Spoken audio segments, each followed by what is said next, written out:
Hello, and welcome to Marathon Swim Stories, where we explore the human side of the superhuman feats of endurance swimmers and those who support them. I'm marathon swimmer and coach Shannon Keegan. I met Carolyn Anderson through the magic of Marathon Swim Stories. This production has been such a gift to me. It's hard to wrap my head around sometimes. Carolyn had the courage to reach out to me and share a few morsels of her story. When we finally connected on Zoom, I couldn't believe that I was talking to someone on the other side of the world who I felt like really understood me. It's amazing what you can find when you push through fear. I hope you enjoy Carolyn's story. Got it. Carolyn! So nice to meet you on the other side of the world. Tell us, I don't know, tell us a little bit about you, where you are, what's going on. A little bit about me. Oh, Shannon, and it's an absolute privilege to meet you. I've just adored your podcast for so long. I just think everyone you've had on has just been so inspiring. Kept me going through COVID. Hooray! Me too, man. Me too. Every single one of them. Your cotton socks out there that have been on your podcast. Well, I'm in Australia. Okay. In the East Coast, Brisbane. It's kind of halfway up Australia. It's like a bit of a bump. So we have a very warm climate here, which is not very conducive to cold swimming. But Right. nice warm climate up here. And yeah, I've just been roped into this thing called marathon swimming in the last 2 years. Okay. And yeah, so tell us what's your story? Where did you start that? Did you start swimming a long time ago? Did you start swimming yesterday? What's your story? I start swimming yesterday. No, yesterday was a day off. Okay. Look, typical Australian story, nothing special. Swam as a kid. We're all swimmers over here. We all did swimming training. We're all on the coast. We all did, our parents pushed us as long as they could until we stomped our feet and said, I'm not training anymore. I love that. Yeah. It's so opposite of what we have here. I've heard, tell me before, I want to get back to your story, but tell me if this is true. Someone told me that when you have a baby in Australia, they give you directions for how to get your child in the water pretty quickly. Pretty young. Correct. So I was a swimming teacher as well. Yep. Wow. So that's amazing. At about 5 months. Wow. So yeah, so the parents get in with the kids at 5 months. They have to have all their vaccinations and everything, of course. Mm-hmm. Yep, 5 months we have them in the water, and they can generally fall into the pool and swim to the side easily by about 8-9 months. Oh my God, that makes my heart skip a beat. We have nothing even remotely we had nothing like that around here. That's okay. Yes, it really is a culture here. It's just standard procedure. You have a baby, you go to mother's group, you go to swimming lessons. It's just, I don't know, it's just, it is what it is. And then the parents start getting out, probably, once they start walking, and you have a group of 3 little cuties in the pool with you, and you hold the parents back, and next thing you know, they're doing little freestyle for 5 meters, and then they might do freestyle for 15 meters, and then you send them on their way to squad by age 4 or 5. Wow. It's a wonderful journey. Yeah. Okay. But then they stomp their feet and eventually they don't want to do it anymore. That's where you were at some point. Yes.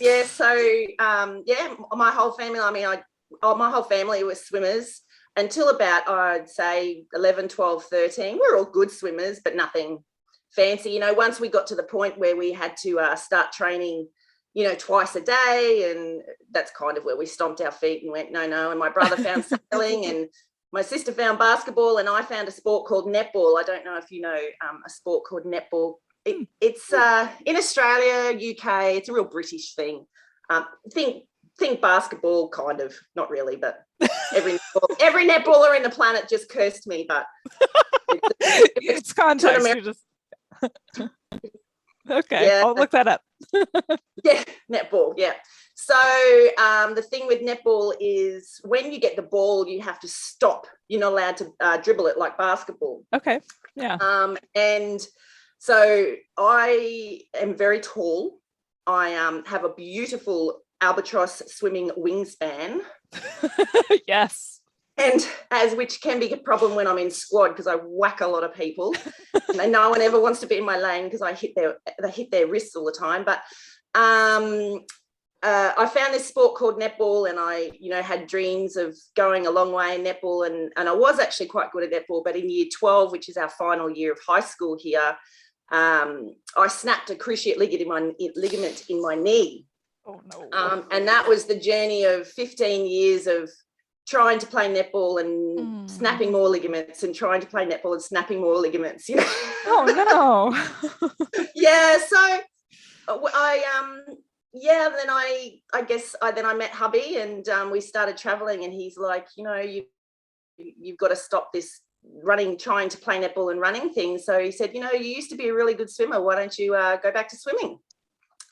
So, and he's an engineer, so we traveled a lot around Australia and the world, and wherever we landed, I'm a teacher, music teacher. And so wherever we landed, I landed music students, and I always just found the local masters squad, and that was my social life for the first 6 months of wherever he took me. Wow. On the engineering journey, I guess. Yeah. Wow. So, but I had so a lot of pool swimming, a lot of it was mainly social life. Of course, I love the races and everything, but truly, I didn't do it I wasn't very competitive, which wasn't very good conducive to racing, I guess. But I joined. One of the places he took us was over in Africa. We lived over there for a year or so, in a place called Namibia, and it's on the west coast of Africa. Mm-hmm. And I thought, there's a triathlon coming up. I can meet new people. I can meet new friends. And I thought, I can swim from here to there. It was like across this bay, so I'd never done a triathlon. I borrowed a bike from the neighbour, which was like a mountain bike. I had no idea about road bikes or anything. Right. And I rock up to this triathlon ready to go in my, my pool swimming togs, ready to go. And everyone was in these things called wetsuits. And I'd never even heard of a wetsuit. Like I kind of had, I thought people use them for scuba diving and stuff. Right. Anyway, I'm like, maybe the water's a bit cold. I'll be fine. I'm fine. I swim. I can swim fast. It'll only take me 10 minutes to swim across. And oh my Lord, I can't remember. I would have been in my early 20s, but the temperature I imagine would have been, now that I have a gauge on temperatures, I imagine it would have been down in 11 degrees. You're going to have to translate all of my Australian talk. Of course. 51, that's chilly. Yeah. So I dive in, and of course hyperventilation, and I can't breathe, and I can't get my arms out. I'm like doing these little breaststrokes to get across to the other side. I thought, oh my God, people swim in this water. Oh my gosh. People swim in this water. And anyway, so that was my first experience of open water. Okay. It was frightening. And then another experience I had, we lived in Tasmania. Now, Tasmania is down the southernmost part of Australia. So you've got the mainland of Australia, and then this little island. Well, I shouldn't call it an island. The Tasmanians will be cursing me now, but it's a state that's off Australia down the bottom. And we lived there for 3 years, and I did a lot of outdoor education stuff down there. And they said, you're a swimmer. Can you, because I swam with the masters in an indoor heated pool. Mm-hmm. Can you help us with the water polo, down at the beach? And I went, I love the beach. I grew up at the beach. Yeah, no problem. So I stood in this water it was an all boys school. And I stood in this water. It was like a, PE day out down at the beach with the whole school kind of thing. Stood in the water for, I don't know, maybe 4 hours. I'm going to imagine it was the same temperature, like anywhere from 11 to 15 degrees, Oh my gosh, I was so good. This was a Queenslander who's used to very hot water. I swear to, I honestly, I think I had hypothermia, and I didn't even know what hypothermia was. Right. So cold water. So generally, open water to me wasn't a thing at all. Mm-hmm. I tried a couple of 1K swims. I don't know what that is in miles, but 1 kilometre, 2 kilometre, short, tiny little swims. Well, big for me at the moment, and I'd like, I can swim that. And they're like, it'll only take you 20 minutes, no problem. Great, I can do that. Spent the whole time vomiting, couldn't find the boy, just got so seasick. I'd come out 45 minutes later, so twice as slow as I'd normally swim, drag myself up the beach, swear I'd never do that again. Every time I do these things, I say, I'm never doing that again. And yeah, never. You know, and then 1K just turns into 2K, which turns into 5K, and lots of vomiting. And I just thought, maybe this is just what ocean swimming is. You just get seasick, like it is what it is, you know. Okay. The problem with getting seasick, though, is the longer the Ks get, you actually have to eat when you swim longer distance, apparently. Apparently, you need nutrition. Yes. Go figure. So then I just thought, that's right. Then we went to Vanuatu. Now, Vanuatu is a beautiful tropical island off Australia. It's kind of between us and you guys, actually. Anyways, beautiful. Between here and Hawaii, really. Okay. Anyway, and it was my sister-in-law's wedding, and we were sitting around, and my brother-in-law, husband's brother, says, "Oh, we live in Perth. There's this event called Rottnest Island, which I'm sure you've heard of." I've heard of. Yep. Yeah, it's a 20-kilometer swim. Not sure of that in miles. I really should have done my maths over before I met you. No, it's all good. I think people are getting used to the distance. The temperature is a little harder, but the distance I can do okay. I think most people can do it kind of. 20-kilometer swim, and he said, you guys can do it as a team. And I went, oh, that sounds fun. And it was kind of to keep all of us girls motivated. And so off we went to Rottnest Island, and we did a team, and our wave was, I guess, I don't know, 8 o'clock or something. And I said, well, who goes at 6 o'clock in the morning? Why are we starting so late? Oh, the soloists. I'm like, what? People do this themselves? Are you kidding me? I had just trained all summer for this team event. Like, I had trained so hard. I've never trained so well. I thought so. Yeah. I'd met this amazing gentleman who trained at one of the pools, who someone put me, someone who knew someone who knew someone put me onto, and his name was Trent Grimsey. Now, he has the record, of course, of swimming across the English Channel. And he was based here in Brisbane. And honestly, I look back and he must have had a little giggle at me training for this team of Rottnest, So I get to the end of Rottnest, I've swum 5 kilometres for the whole day, in like 20-minute lots. And I was I'd never swum 5 kilometres in one day in my whole life. I was so excited. And I just could not believe people did this by themselves. I went, what are you people thinking? I spent the whole day because you swim for 20 minutes and you jump back on the boat. I guess it's like English Channel, right? But they do it in shorter bursts because it's a bit different training. You've got to swim really fast for 20 minutes to get across as quick as you can, rather than up on the English Channel. You're sprinting basically for 20 minutes and you get back on, and there's 4 of you and you rotate. The professionals look amazing. They dive off the front of the boat while the swimmer's coming in. They tag, and that swimmer takes it. They get in the boat. Oh, the guys that do it, and they can swim up to 5 to 10 minutes because they just sprint the whole day, and they get across so quickly. Yeah, it's a bit of fun, whatever. It kind of wasn't really our team. we were 4 mums that were just, every time I got back in the boat, I was just concentrating on looking at the horizon, not getting seasick, not vomiting, taking my Quells tablets. Yeah. Okay. So that's still sticking with you, but you have a way to manage it now. No. I have not looked at how to manage. And I had no idea that you feed. I'd never heard of the word feed before. I hadn't heard of anything like this. I'd met one of the squads that were, people were coming. This was 2018. Okay. And people were coming back from England. They just crossed the channel, and I'm like, wow, that's amazing. But I didn't really look into it, as in I didn't understand feeds or anything. So right. And there was one guy that came back called Linton Mortensen. I can never say his last name. Sorry, Linton. He had just done the Ocean 7, finished the Ocean 7. And I went, wow, you can swim 7 kilometres in the ocean? So like, you did that all at once, 7 kilometres in the ocean? And they're like, I have no idea. It's so cute. We're looking back. People must have just been giggling at me, and people giggle at me all the time. It's okay. Yeah. So, then so let's go back a little bit. So you do the 1K and you get the seasickness, but you still decide to push to get to the 5K. Why do you push through the seasickness? Like, what's kind of motivating you at this point? Just my friends were going. I had FOMO. And the beaches are just beautiful. They're just beautiful sandy beaches. And, you know, when you've got kids, you just tend to. You want a break. Yeah. Oh, sorry, I'm busy Sunday morning. You know, and it wasn't so far that it would have been revolting. And I kind of just started accepting that seasickness was part of it. I felt sorry for the swimmer behind me, but but I kind of just thought that's what it is. I just am always, you know, I used to get car sick. I used to get seasick on a boat. I got extremely sick when I was pregnant. I kind of, in a horrible way, I kind of just got used to nauseous. It's awful. Don't get me wrong. It's awful. But yeah,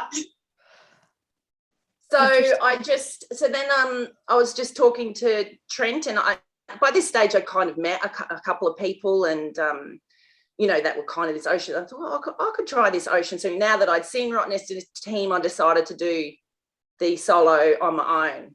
Okay. So I can do that.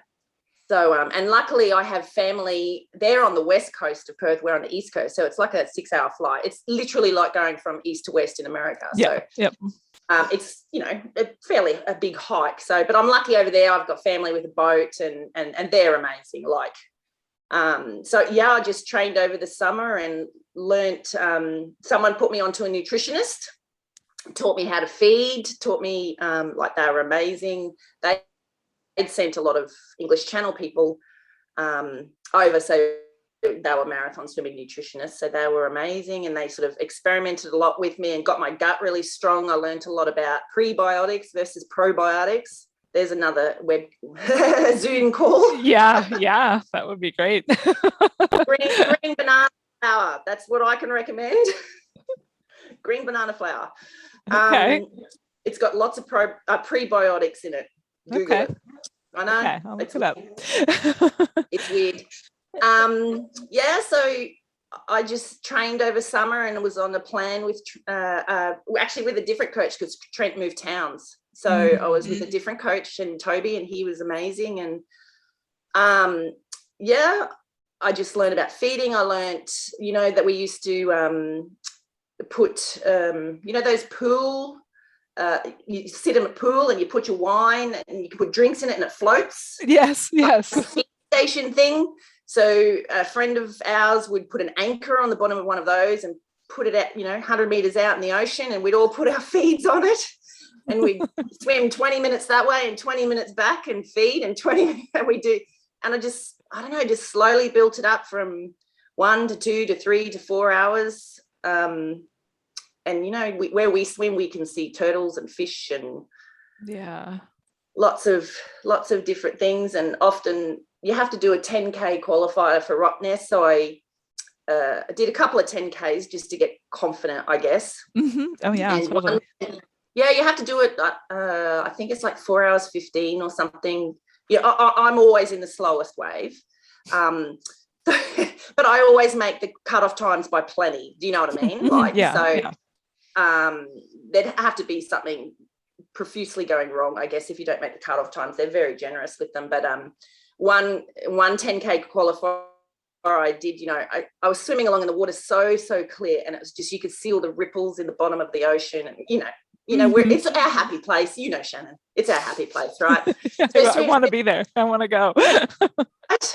And I'm swimming along, and then I'd see someone's little gel thing, like in the bottom of the ocean. Someone obviously fell out of the back of someone's togs. I'm like, oh, I better get that. So I dive down, get this gel thing, swimming along, and I'll see, so someone might have 2 swimming caps on and the top one's fallen off, and it was on the bottom. Oh, better go get that one. And it was a circle. So hubby was on a kayak. It was like a 2.5 kilometer circuit. So you had to do 4 laps. And so I get halfway, and he was like the rubbish man. I'd like give him all this rubbish. He's like, are you actually swimming? I'm like, yes, I am. I'm swimming really hard. He goes, or are you collecting the rubbish? I'm like, anyways, whatever. Yeah, that's great. I like the cleanup. I like the cleanup 10K. I think that should be one of the training events. Hey, that's it. Well, you know what it's like. You just can't swim past it. Anyway. Exactly. Yeah. I don't know. But it's when they're what was it like? So this training 10K. What's your first training 10K like? How do you feel afterwards? I mean, that's a long distance. Well, I didn't actually, but yeah. Oh, it was amazing. So my first 10K was an event. I actually never did a training 10K because I just was too scared. I don't know. I was worried about not making it and being by myself. So I did 3 10Ks before Rottnest in events because I was just, yeah, it was amazing actually. The first one was with Trent in a circle, and I was the last one to come in. There was probably 20, 30 people did it or something. And I was the last one to come in, and it was great. They were all cheering, and it was my first ever 10K, and they had a kayak that came in with me because they were basically pushing me along, yeah,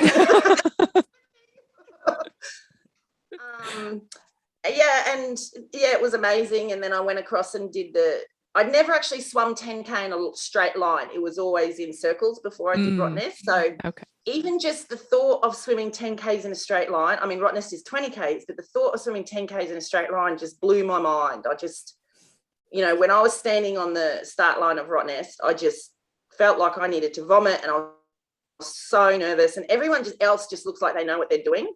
But now I've kind of learned that no one knows what Nobody they're doing. knows what they're doing. Nobody. That's a good one. but everyone looks like they know what they're doing, Yep. just was standing on the start line going, I have no right to be here. No right. You know what I mean? With these amazing swimmers. And then you'll see someone in the speed togs or something. You're like, oh, should I be wearing that? Maybe I should go change. It's like, I've got 5 minutes. I can quickly go buy a pair of togs and quickly change. Oh, they have chafe cream under their ear. Oh, should I have chafe cream under my ear? Should I be doing that? Or they're doing a warm up. Maybe I should warm up. Should I warm up? I don't know. The coach didn't say to warm up. I've got 20Ks. Why do I have to warm up? No, maybe I should warm up. And your mind just goes nuts. Absolutely nuts. Yep. And you just truly believe deep in your soul that you shouldn't be there. What am I doing there? And then you just start swimming. Rottnest is crazy at the start. So the first kind of 1.5, 2Ks is scary for a first timer. But because I'd done the relay, anyone listening out there, highly recommend the relay first and then the solo, because I kind of understood what really happens. And people have said that about the English Channel, actually, people that I swim with. No experience here, but from what people have said, they've done a relay and then they did the solo. It kind of helped them a little bit. Yeah. Yeah, just for scaredy cats like me. Well, I think it depends on, like a confidence thing and like how well you're able to visualize. For some people, like putting themselves there can really help. But for other people, I don't know, they can kind of listen to other people's experiences and absorb that. But at the end of the day, you've got to kind of be able to transport yourself to what it will be like so you can get through that hard part. Because no matter what, the first half hour is always the toughest. Torture. Yeah. What am I doing here? My lats hurt. I can't breathe. I've got no rhythm. What happened to my pull?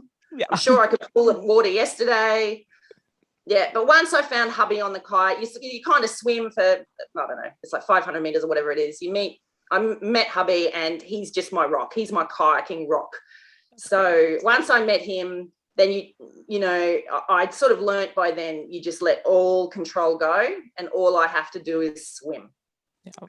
So he worries about meeting the boat, and then my beautiful brother-in-law and sister-in-law got me through the day, just swim. And I despise is a harsh word. When I listen to some of your podcasts, I go, oh, no, that was an easy swim. I'm like, I nearly just said, oh, it was an easy swim. It wasn't easy. It was just, I just swam nonstop for 8 hours. Mm-hmm. And I vomited once, but I just swam and I chatted a lot, and hubby had to keep me moving. You get to the feeds and you start chatting a little bit at the end, and he get your head down and swim. So, just swim. I want to go. But my beautiful brother-in-law and sister was Shane and Sarah. So I'd actually lost my dad about a month before. So it was quite an emotional swim for everybody, and then we kind of got to the end, and I walked out because I've got horrible, horrible knees. So my knees are extremely bad. So when I do long distance swimming, it's actually very difficult for me to stand up. It's just from snapping so many ligaments and surgeries and arthritis. And woe is me. Honestly, it is what it is, right? We have swimming, thank goodness. I got bad knees too. Like, yeah, with right? you. That's why we're swimming. Yeah. So I stumble out, and my sister-in-law, beautiful Sarah, had a chart that we'd made, that was a dedication to my dad. So we got the photo, and then everyone was cheering and everyone was crying. And then someone yelled, "Are you going to finish?" I'm like, what? Uh-oh. Been standing there for like 5 or 10 minutes crying and cuddling. And I didn't realize you had to go up and over this thing to finish your time. Oops, my bad. Because I didn't finish the swim, in the relay I did. I don't know. Anyway, I was zoned out. I didn't realize. So then I went, oh, okay. So I went up, and then because, I'm not a fast swimmer, there was probably, I don't know, maybe another 40 soloists behind me. But basically I was coming in with all the teams. So your cap is a different color cap to the team caps.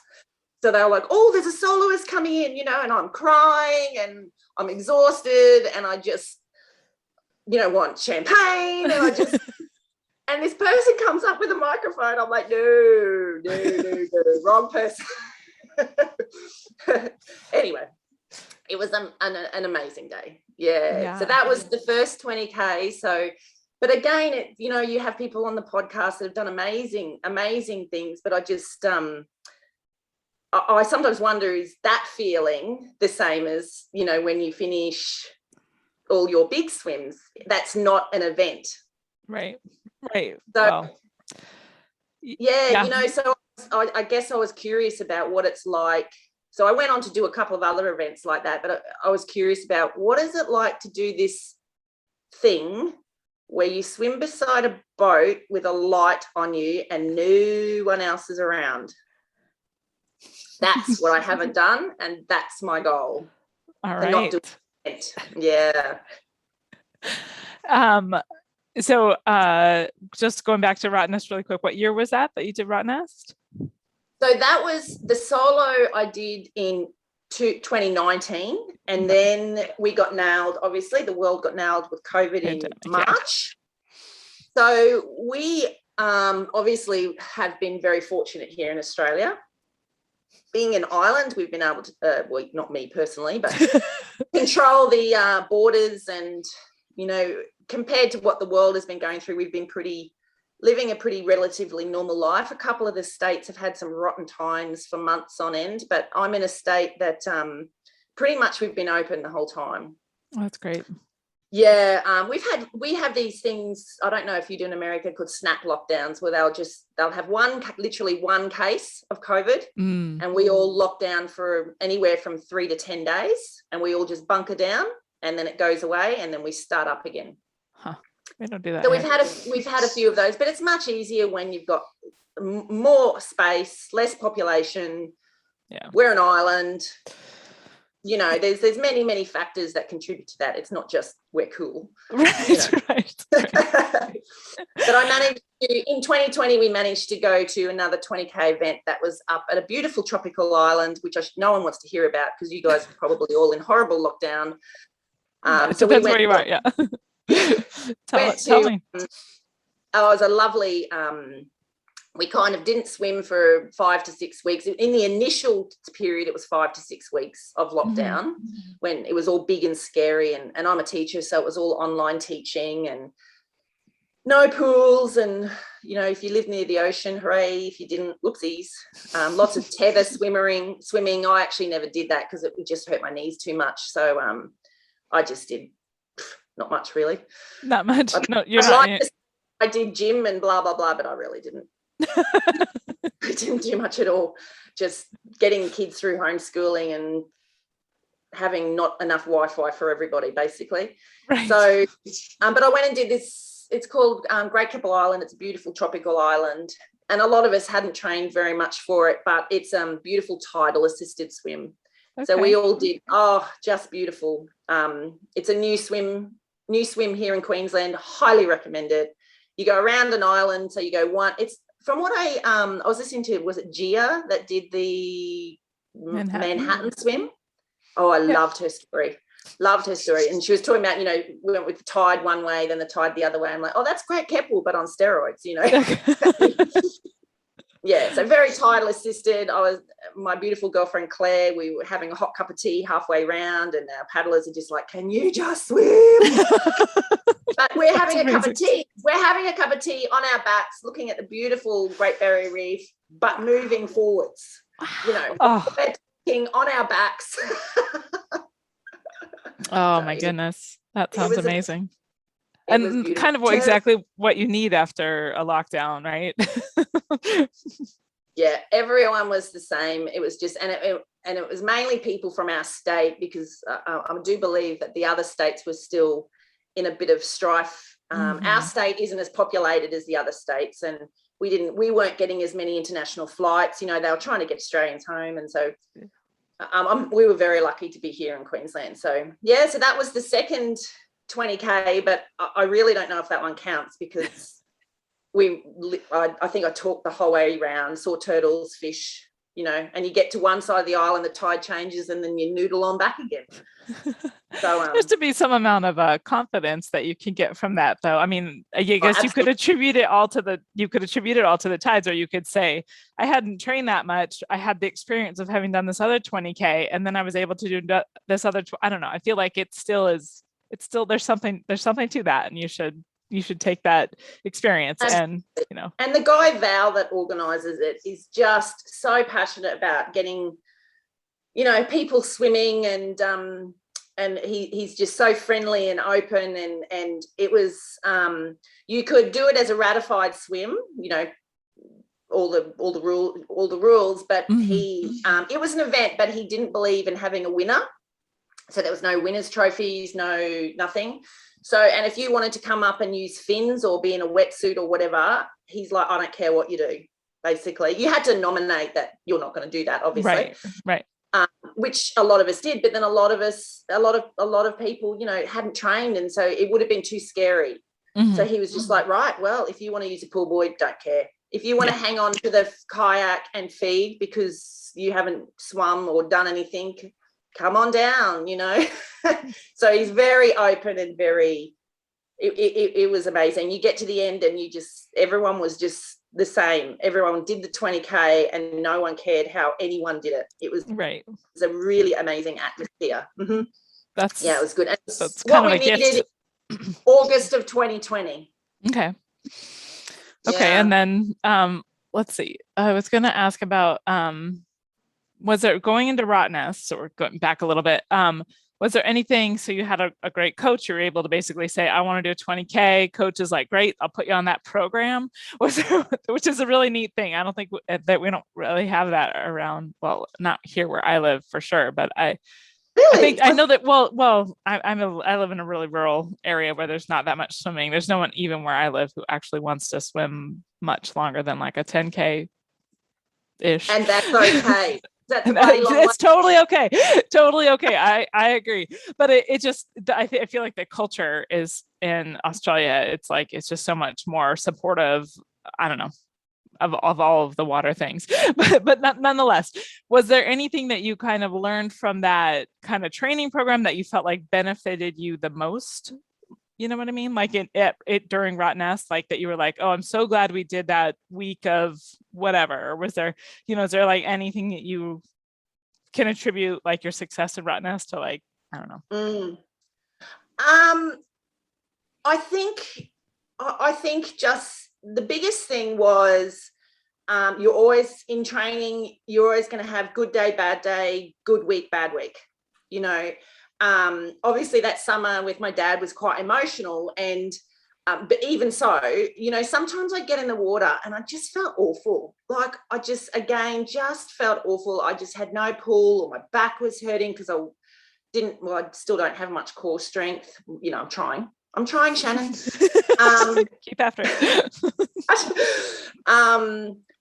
You know, and I remember one particular swim, Coach Toby, he's an amazing Ironman, and he's done what do you call it, Kona, and you know, all those sort of things. And so I was kind of his first, I guess, long distance, but he knew exactly what I needed. And he goes, a couple of weeks before, he goes, okay, we are going to do a 8K pool set, you know, just go and find a pool on your own, and we're going to have a dress rehearsal. I'm like, right, because I'm such a visual person. You know, I conduct bands and orchestras, and I just, you know, I make the kids okay. You know, if something goes wrong, we've got to push through. We're not going to stop and play. It's not going to be a disaster, you know, all that sort of stuff. Okay. So I found a pool, and I was going in the middle of the day. So in summer in Australia, in the middle of the day is, you know, hugely hot, serious sunburn material. Mm-hmm. So no one in their right mind would be swimming in Australia for 3 hours in the sun. You know, it just doesn't happen. We're so skin cancer aware. Safe. That's you know, awesome. aware. That's awesome. So, so I'm like, right. So I get my sunscreen and I sunscreen up, and then I put, you know, this zinc, so you're white as a ghost, you know, the zinc, and then I'm like, oh, well, I'll just, he said, even put your ocean grease on. You don't need it for the pool, but we're practicing. This is a drill, people. This is a drill. Okay. So I'm putting my ocean grease on. You know, I'm like, right, okay. And I have my little, it wasn't just a straight 8K. Or, I can't remember the distance, but I'm sure he had a set for me or whatever. And I had my set, and then I had my little feeds, you know, my little esky, and because no one's in the pool. I've got this whole 50-meter pool to myself. There's lots of kids in the little kiddie area under the shade thing, but no one's in the pool. Right. Got my feeds, and I've got it all in an esky thing, because it's like, okay, off we go. Swim, swim, swim, swim, swim. It was a new pool. I'd never done. So I did a tumble turn, and it was so shallow that I hit my head on the bottom of the pool, because I'm really tall. And this pool, I think it was like 0.8 or something deep, like 80 centimeters. Oh my gosh. Wow. I'm like, okay, should have checked the depth before we tumble turn. That's better. All right. So I had a real big, this is my first 50 meters of like a 3-hour swim. Okay, we're okay. So swim. And just one thing after another happened. Like, my feeds were just disgusting, because they were just they'd been sitting in the sun. And I'd never had hot Gatorade before. I've since found out is a thing. You have hot Gatorade. But anyway, at the time I didn't know that. Then this kid threw a ball, and I'm swimming along, and it hit me on the head again, in exactly the same place when I tumble turned. It hit me on the head, and just one thing after another. And then my goggles kept leaking, and I didn't bring a spare set of goggles. So, because I got out of the pool to see if I had a spare set of goggles in my bag, and I didn't. So I got back in the pool, and I'm doing my goggles, and then they were just leaking. So I'm like swimming with one eye shut. This one was leaking. I'm like, no, this is a dress rehearsal. I've got this. Practice what you preach, you know. And I seriously think I got to like an hour and a half and went, I'm done. I am so done. You know, and I think I swam for another half an hour or whatever, and then I had a really bad headache. I think from where I whacked but my cap wouldn't stay over my ears. It was just a disaster, right? And then I could feel myself getting sunburnt because I didn't get someone to put cream on my back. Oh no. So I sort of did the cream where I could reach, but I had a big circle where I couldn't reach at the back. Anyway, I got out, and I'm on the phone to coach, just crying, going, I can't do this. I can't swim 20 kilometers. I can't even do 8Ks in a pool, blah, blah, blah. And he went, that is the most perfect dress rehearsal you can get. Absolutely. That's great advice. He just said, that's perfect. You know, like, that's what it's about, you know, just having a disaster. And he goes, you know, if you have perfect swim training every time, you're going to get to the event when you're open water, which, yes, the water comes up, because I'm a slower swimmer. You get the wind after lunch, right? Mm-hmm, mm-hmm. And that was really good advice. Just, it made me feel like, okay, I still do have a right to be here. Yeah.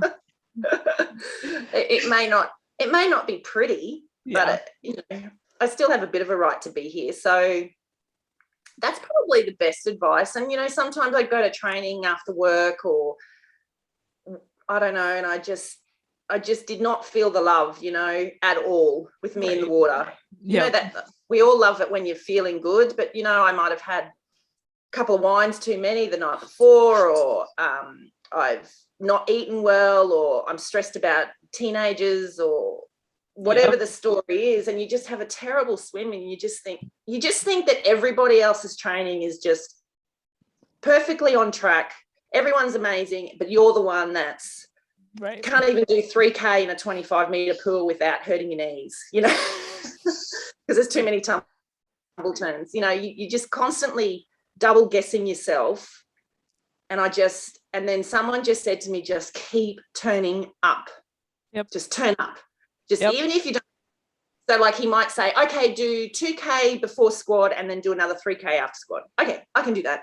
But then something happened and I couldn't get the 2K in. I'm like, that's okay. I'll do 5K after squad, So I'll do squad, and I just felt sick, and I just I had report cards to do, and you just think, oh, I've got so much to do at home. I can't do it. I've got to get out of the pool. I've got to make dinner for the kids. And you just think, well, I was supposed to swim for 2.5 hours and I managed to get an hour and 10 minutes in, but that's okay. Yep.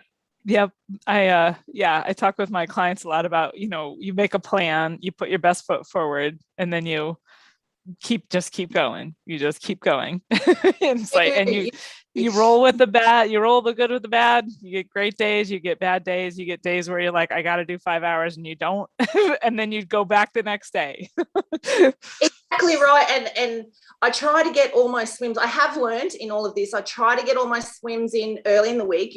Monday to Friday, I try really hard to get my swims in. And then if I have a super long swim, I'll do it on a Saturday. But I try to have that couple of days, or at least Sunday at the end. So if I'm 3, 4, 5K short for the week, I can just go and just have a nice Sunday morning noodle and make up the Ks.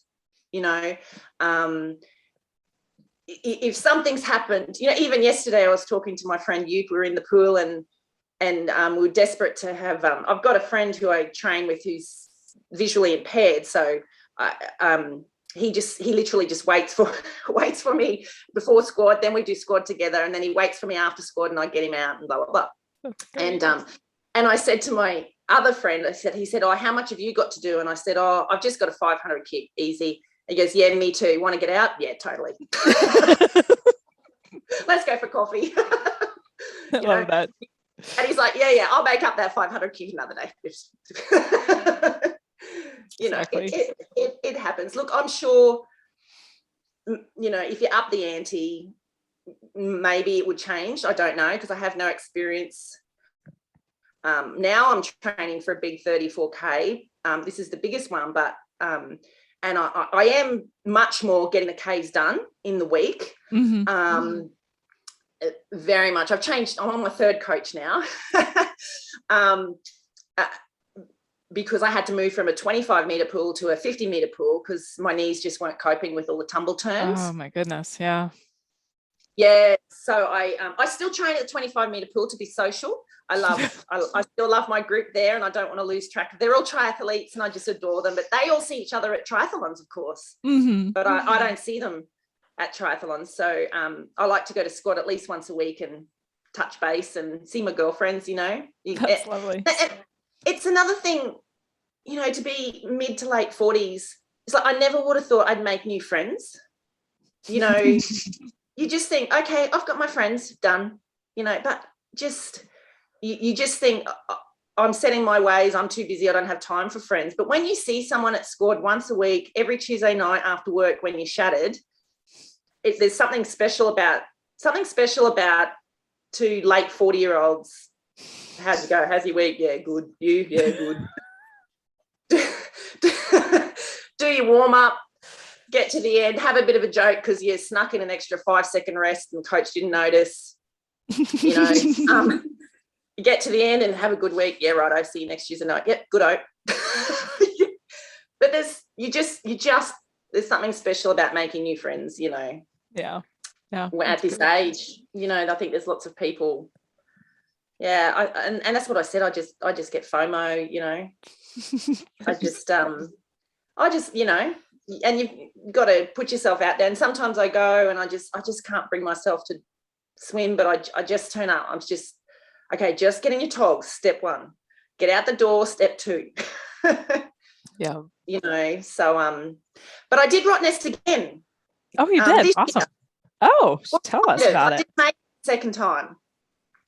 I didn't make it. However, which I was very upset about, obviously, a DNF. I've been listening to some of your clients, and when I was crying for about a month, I think I cried for a month, I realised that a DNF is actually not a bad thing. Not about at all. No. And basically just the fast swimmers got through, and us little turtles at the back just got the weather. Oh no. Yeah, but the good thing, and I did a tandem with a girlfriend, and but we just got the weather at the end, and it got so rough the kayakers couldn't actually paddle with us. They did. So we had 4 burly boys paddling and driving the boat for us, and they could not paddle. Like, I'm a turtle swimmer. They couldn't paddle the same speed as me. Like, I was leaving them behind because the wind was so bad. It was pushing them back. Mm-hmm. Anyways, so they decided to abandon the kayaks because their arms were shattered. Like, after 8 hours, they just could not kayak anymore in this weather. So they tied the kayaks to the back of the boat, and we just kind of swam behind the boat. And then my husband always tells that we had white cap on. It was a vent again, and we had white caps on. And of course, there was so much waves and white caps that our caps actually they couldn't tell. White caps, what's the word? They couldn't see us. Yeah, you couldn't tell you from a white cap from a white cap. Wow. So the teams that had caught up to us, because teams always catch up to me, they're like in orange caps and green caps, and so they could see them, but they couldn't see these white caps. And hubby always tells the story, the worst 90 seconds of his life was when they just lost us. They couldn't find us at all. Oh my gosh. Wow. Yeah, and my girlfriend and they were off to my right, and they couldn't do the boat close to us because it was just too dangerous, because they couldn't control the boat with the wind. And then my girlfriend, they were off to the right, so I was looking, and I breathed to the left, of course. So I have to, of course. So when I look to the right, I start getting seasick, right? Of course. So I kind of have to do this breathe, and then I'm looking over at them going, hi. And then my girl, she pulls to the left. So I had her going to the left. So I'm grabbing her ankle, like, come back here. But, within half an hour, we'd been pulled and the event was cancelled. Like, it was just too dangerous, the teams totally support their decision. There was a bit of controversy. You had to make the 16K buoy by a certain time. And we had 2 hours to make that time, and we were at the 16K buoy. But we just weren't moving forward. We weren't moving forward at all. Yeah. So I love listening to the stories on your podcast when they say, so I looked at France for like 2 hours. I'm like, I get that. Because I looked at this orange 16K buoy for an hour, and I was not a happy camper, I can tell you. So, they ended up pulling us. They, because the team groups, they dive in, tag, and then they have to get out onto their boat. But of course, it's just so rough, they couldn't step up onto the boat. And then they actually I heard that they're fine now, but they actually had a propeller incident with a swimmer getting into the boat. Oh no. So they just pulled it, like, and Claire and I, hubby is an engineer, he did his maths, he reckons I would have had to have done a PB over 100 meters to actually move anywhere forwards. Oh wow. Yeah, okay. For safety. So anyway, so we got pulled and devastated, sad, blah blah blah, and but we swam. It's interesting because, and people say this on the podcast, I'm like, how is that possible? But now I've done it, I'm like, oh, I get it. So I said, I remember getting on the boat being pulled, and because they kind of got Claire in the boat, and then they had to do this big circle because the surf lifesavers here were running around making sure everyone's in the boat safe and blah blah blah. And they got Claire in the boat and then had to do this big circle around to come and get me again. And it took a couple of circles to get me in the boat. It was just so rough and dangerous. Wow. Oh, it had to be pulled, like, there was no doubt about it. And we were slow, right? And I got in the boat and I said, what time is it? Like, I had no idea of how many feeds I'd had. It was just drama for the last 3 or 4 hours. I had no idea. And he said, oh, it's 3:30 in the afternoon. And I went, what? I've been swimming for 9.5 hours?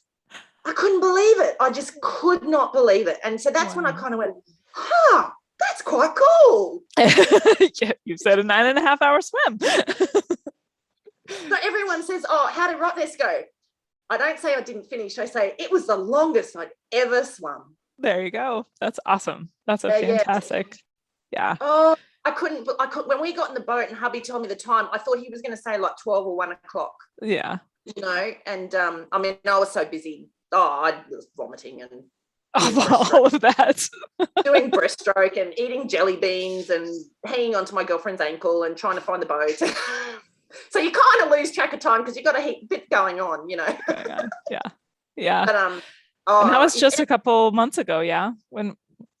It's in February, and if you ever get to do that event, it's just marvelous. It hats off to the people that run it. It's just thousands and thousands of people and boats and everyone's safe, and it's just amazing. It's spectacular. If you ever Google it, anyone listening, Google it and have a look at the drone footage. It's just the power of marathon swimming, and there's people there that can't swim more than a kilometre and they're in a team, and there's people that swim across in 4.5 hours and you're standing beside them, you know, going, should I be wearing their togs? I need to put the chafing cream under my ear. You're right. So I did that with my girlfriend, and it was amazing. But the only thing I felt for my girlfriend was, because we did a tandem where there's 2 solos with 1 boat. Mm-hmm. And the reason I did that, I mean, everyone says don't do a tandem because, you know, you can all swim at different speeds and things can happen and blah, blah, blah. So, but the reason I did the tandem with her is her story is incredible. That was, I think, her 3rd or 4th time of doing Rottnest. She made it across once, wonderful. The second time she got pulled because someone declared, whether or not, I shouldn't say this to you guys, but someone reckons they saw a shark, so they pull the whole event. That was before they had protocols in place. They've got amazing protocols in place now about checking, and because, you know, I think it was a case of someone just put it on a radio, I saw a shark, and everyone panics, get out of the water, you know. But now there's protocols. That was a few years ago, so that was sad for her. Then she went across, I mean, because it's a lot of money, right? It's like flying from LA to New York City, right? It's, you know, it's not a small adventure. You've got your accommodation and you've got to pay for the boat and your skipper and blah, blah, blah. Then she went across another year for Port to Pub, and I think they got pulled with the weather again. And I said, come across with me. Please come across with me. You won't have to pay for accommodation. You won't have to pay for the boat. I just would really be honoured, because she just introduced me to so many different people that we bloody didn't make it. I should do it again. Well, she says never again.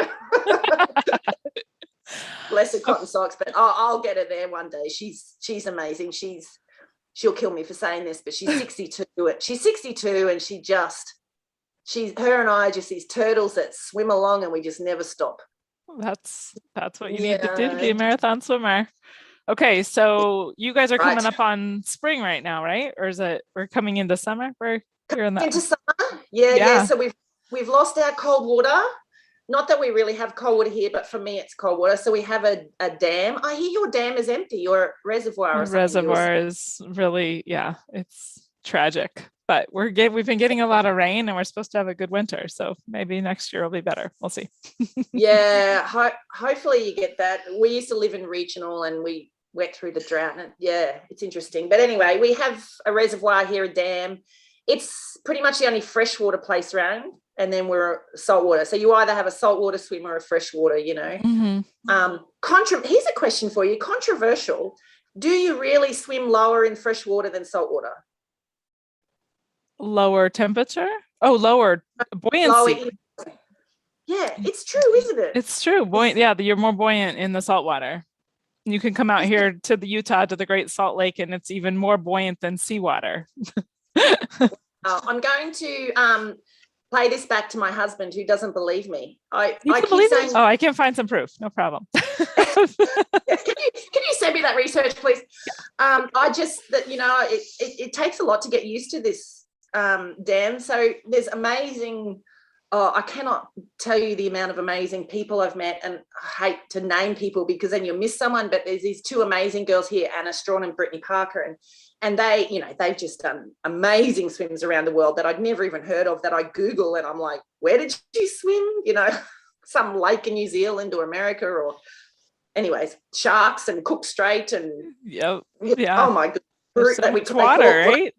We like to call the sharks Bruce. We don't actually, shark is a naughty word. We call them Bruce. Bruce. Anyway, Bruce's. A couple of Bruces got pulled. She got pulled. Anyway, so they swim. So they'll go.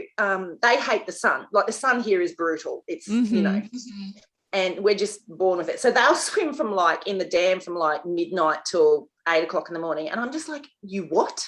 I couldn't comprehend that's what people do. Anyway, so one day they said, oh, come on, we're going to do an 8-hour swim from midnight to 8 o'clock in the morning. And I went, no, I can't do that. So then, sorry, my daughter's just come in. Morning. So I said, no, I'll come at 2 o'clock in the morning. And even just that was just incredible to go to sleep, to try to go to sleep at like 7, to wake up at 12:30, to be at a dam in the dark, to be there at 1:30, to swim at 2 o'clock in the morning, and just to even learn about the little light on the back of your head and glow sticks on your toe float, and because they were swimming for 2 hours before I got there, and I get there and all I can see is these little glow sticks in the distance, underneath the moon and the stars, and I went, what am I doing here? This is insane. Anyway, and of course I have my little blow up pool toy, so I put my feeds in the blow up pool toy and drag it out to the boy and tie it on next to all theirs. And there's like they put big lights because there was a few new kids like us doing it. So they put big lights on the boys. They just do it in the dark, but they did it for us. And they just said, just start swimming. That's awesome. So I just swim, just swim and I'd never experienced anything like it. It was the stars and the you can see the silhouette. It's in a forest kind of thing, stars and the silhouette of the forest. And I ran into a couple of lily pads because I went a bit crooked in the dark, but it's just and then do you have Strava in America? Strava? I don't know. Yeah. So people will see Strava and they'll write on my Strava, tell me 2 o'clock in the morning is a mistake, right? And I'm like, well, no, but the worst is there were people in there 2 hours before me. I slept in. Right? What an experience, though. Tell us. Could you imagine 3 years ago when you start this journey that you'd be swimming in the dark in a dam at 2 o'clock in the morning? Who does that? And you do. And tell us, we're going to have to wrap this up. Tell us what's coming next for you. Oh, well, very exciting. Like I was, exciting, nerving. So there's a swim down in Tasmania called the Derwent River Swim. So I used to live in Tasmania, so I kind of know about it. But it's kind of taken off because of COVID, because Australians can't leave basically, and no one can get in. So a lot of the people that were training for English Channel have got onto this Derwent swim. So it's 34K down the river. It's cold water, fresh water that kind of turns into salt water. I'm not really sure how that works. I need to investigate that a bit more because it's a freshwater river meeting the salt water. Yeah. I think Dr. Google will have to help me with that one sometime. And the amazing swimmers that I've met, a couple of them have done it. And then the guy that organises the Great Keppel Island swim, he lives up in the Great Barrier Reef. He says, oh, I'll go and live in Tasmania for 6 months of the year and I'll get everyone down the river. Oh, okay, let's do that then. Next thing you know, I'm signed up, not really understanding what I've signed up for. But yeah, it's cold water swimming, which is a whole nother dimension for cold water. I don't think people in England and that, not like your cold water. Right. I think it's going to be like 14 or 15 degrees, which is cold for me, very cold. So there's a whole nother dimension. We're going to cold pools, that are like recovery pools, like rehabilitation pools. They're just plunge pools, but there's a whole nother dimension. So that's in January, and there's probably about 10 of us going down from Queensland. Oh, wow. Okay. Woo! We're all training together, and it is whole nother level.